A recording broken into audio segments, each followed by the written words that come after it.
নমস্কার বন্ধুরা, নিয়ে চলে এসেছি তোমাদের জন্য আরেকটি নতুন আপডেট নিয়ে।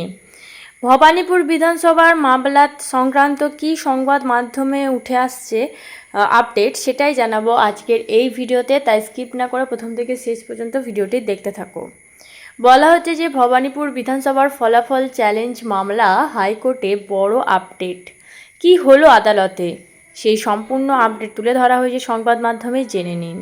বলা হচ্ছে যে ভবানীপুর বিধানসভা ভোটের রেজাল্ট নিয়ে কলকাতা হাইকোর্টের দ্বারস্থ হয়েছেন মমতা বন্দ্যোপাধ্যায়। বিচারপতি গৌরাঙ্গ কান্তের এজলাসে আজ ছিল মামলার শুনানি। ভবানীপুর বিধানসভার ফলাফল চ্যালেঞ্জ মামলা, মমতা বন্দ্যোপাধ্যায়ের ইলেকশন পিটিশন মামলায় শুভেন্দু অধিকারী তার লিখিত বয়ান, রিটেন স্টেটমেন্ট জানাতে সময় চেয়েছেন। মামলায় বিচারপতি গৌরাঙ্গ কান্ত 4 সপ্তাহ সময় দিয়েছে।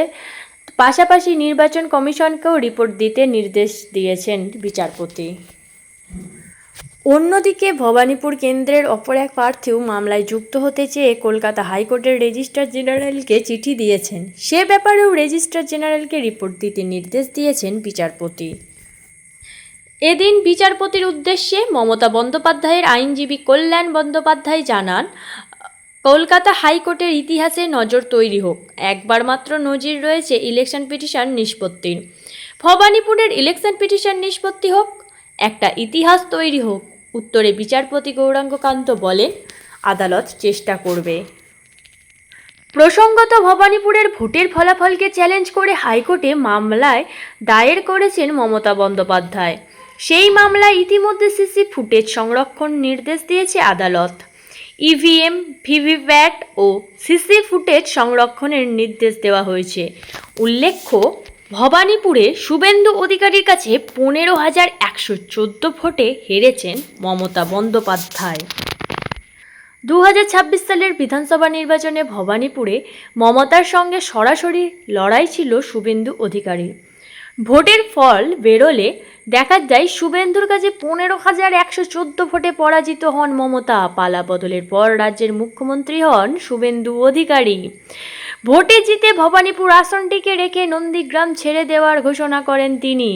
সেই ভবানীপুরের ভোটের ফলাফলকে চ্যালেঞ্জ জানিয়েই সম্প্রতি আদালতের দ্বারস্থ হন মমতা। দায়ের করেন ইলেকশন পিটিশন। গত 16 জুন হাইকোর্টে ইলেকশন পিটিশন দায়ের করেন মমতা। কালো কোট পরে নিজেই আদালতে উপস্থিত হন তিনি।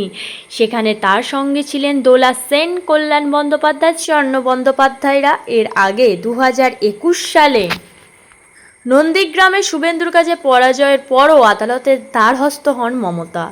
সেই মামলার নিষ্পত্তি হয়নি আজও। সেই মতো ভবানীপুর নিয়েও আদালতে মমতা। মঙ্গলবার সেই মামলার শুনানি পিছিয়ে গেল।